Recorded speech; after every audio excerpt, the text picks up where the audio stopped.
Fantasy is escapist, and that is its glory.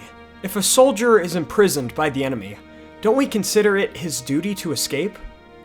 If we value the freedom of mind and soul, if we're partisans of liberty, then it's our plain duty to escape, and to take as many people with us as we can. Greetings, my friends, Yoiston here, and in today's video I want to take a step back and look at Tolkien's works as a whole, and determine why they are so memorable and meaningful to so many people. In answer to this, we will look at many motifs that Tolkien implores in his writings that make us feel so connected to Middle-earth. I'm sure we've all been in that situation where we say we're going to read a book, and no matter what, it ends up being one of Tolkien's works anyway. Let's begin. As mentioned in the quote at the beginning of this video, Tolkien meant for his works to be fantasies and thus escapist tools to take a break from so real a world of sorrow into one where there is always hope at the end of the day and a light after the darkness. First, Tolkien makes his settings and characters very nostalgic for his readers, and that makes us feel like we know them personally. Have you ever heard a song written about the Shire, for instance, and then you feel like you're taken there in your mind's eye? It happens to me all the time, and it gives me a sense of peace and hope as I'm drawn back into Tolkien's universe. Middle-earth is set to seem like our own world, and the Legendarium is written as a fantastical and fictional history to it. Further, in Tolkien's works, each race personifies a sense of nostalgia for the reader. Thus we will look at the main four: elves, dwarves, men, and hobbits, to illustrate their nostalgia and how they overcome their sorrows to feel peace. The elves refer to the Elder Days as the times before the end of the First Age. These are the days when the elves felt young and new to the world, and this is a sense of nostalgia that every reader can relate to as we think back to our own elder days and youthful years when the world was new to us. I believe this idea comes directly from Tolkien, as his youthful days defined many of the motifs he uses in his works of literature. When we think back to those times, they are unattainable, and that is one of the great sorrows of human nature. Something we remember so fondly is forever out of reach.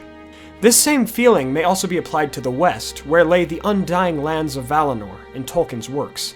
To the elves, this feels like their incredibly distant home. And to many people in our society, this may be heaven, world peace, nirvana, or enlightenment. These are all concepts that many people strive for, but that remain out of reach for a great majority of human life. As for the elves and a majority of their lives, Valinor is far away. These concepts give us sorrow, nostalgia, and hope as well, and these feelings are all personified through the elves, and when we read about them and see their knowledge, wisdom, and valor, we also see these nostalgic feelings as well. Galadriel speaks about fighting the long defeat, and then diminishing afterwards, something that everyone can feel as well. Sometimes in our own lives, we feel that what we do is without need, or it's worthless. And as we age, we diminish both in skill and soul places in society, as the younger generation will come to replace the older one, and it'll happen to that generation, and so forth.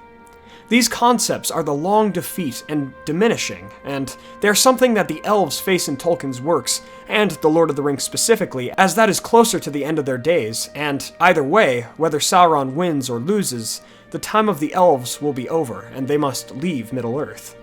This is the sorrow of the elves, and something that many readers can relate to. However, Tolkien, as he always does, has a hopeful answer to these sorrows, which we'll explore in a little bit. As for the dwarves, they have a sense of longing for days of old too, but in a different way. They think of Khazad-dûm as the height of their works and crafts, and the Durins as their holy leaders. But the days of both Khazad-dûm and the Durins have left by the time of the War of the Ring. In their hearts, the dwarves know that they will reclaim their ancient halls one day from the menaces that have stolen them, but they wonder if it'll happen in their time, or if they'll be strong enough to honor their ancestors. This is something we in the world wonder about too. We always desire to uphold ancient values and honor our ancestors, but we often feel that changes or new sorrows in the world will keep us from taking these actions. As for the men and women of Tolkien's works, they desire to maintain a sense of honor, justice, and peace in the world through following kings to fight the shadow. However, the sorrow of men is corruption, the loss of these values, and the fading of the kings. Throughout Tolkien's works, men betray their morals and fight one another for power. These fights, alongside the fight against the Shadow, lead to the loss of the kings and so many other people, such as the many fights of the Easterlings against Gondor. This is definitely something we can find in our own nature, as in the past, values of honor, justice, and peace were seemingly easy concepts to uphold, or so we thought. But many factions of people developed their own motives and corruptions and fought against each other and still do today. We may ask ourselves about the glory of old and wonder where it has gone. Again, I'll return to all of these sorrowful points later in the video and address how they are resolved. Finally, we come to the simple and peaceful hobbits. In the Shire, all is comfortable and well. Neighbors and fellow hobbits are kind to one another, and they know the greatest peace of any race in Tolkien's works, because they are like to the peace that each person feels as a child. This is somewhat different from the elves' peace from the Elder Days, as rather than remembering it, the hobbits still and always will live in that state of innocence, kindness, and passiveness. However, in The Lord of the Rings, this is taken away as Saruman industrializes and enslaves the hobbits of the Shire, breaking their innocence and exposing them to the darker aspects of life. And again, at some point or another, each person will lose a sense of innocence and see some of the darker aspects of the world. Now that we have touched on many sad aspects of the people in Tolkien's works, let's talk about how they overcome these trials to inspire us, the readers, and make us nostalgic and connected to this escapist fantasy. After all, we appreciate these works for the good feelings it gives us, and Tolkien always writes about the light after the darkness. So, how did these people come to feel peace, and us with them? Well, for the elves, it is accepting the trip west and going home after so many years, leaving the world in stable hands. Their sorrows and diminishment that we discussed earlier is answered in a hopeful way, as the elves come to see that they aren't fighting for themselves, but for the earth itself, and for the next generation of Ilúvatar's children, the race of men. They feel peace in accepting a sense of enlightenment through transcending Middle-earth to go to a place of the forever Elder Days once again.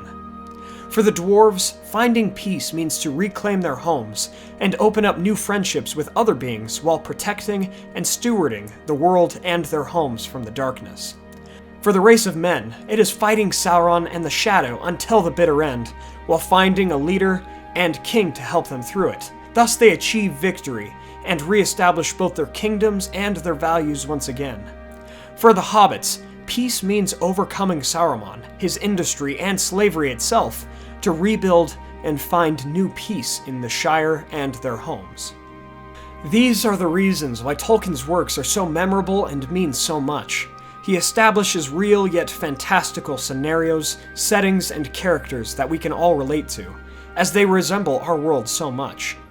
Then both the characters and the readers find peace in overcoming relatable sorrows and remembering the past to feel comfort in nostalgias. I think these details are important to remember as we continue to explore Tolkien's works so that we may remember why they mean so much to us.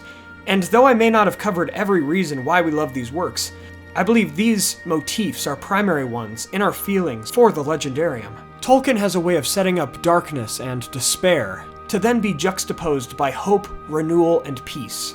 The endings of each Lord of the Rings book made me feel so many emotions, and I believe this to be why. The elves endeavor to fight the long defeat for the betterment of the world, while the dwarves endeavor to honor their ancestors and homes, and men endeavor to bring peace and virtue back into the world, while the hobbits mean to simply make the world better for their being in it. Sam and Frodo especially remind me what true friendship and courage looks like.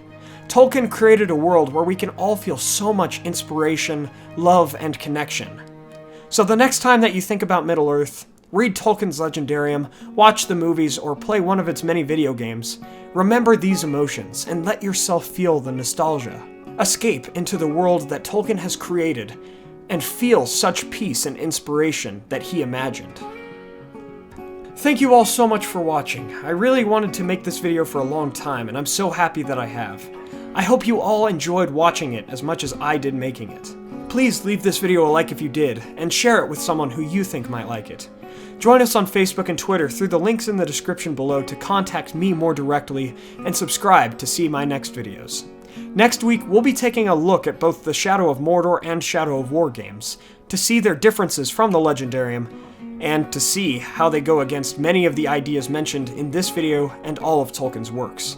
Once again, thank you all so much for joining me on this adventure. Until the next one, my friends.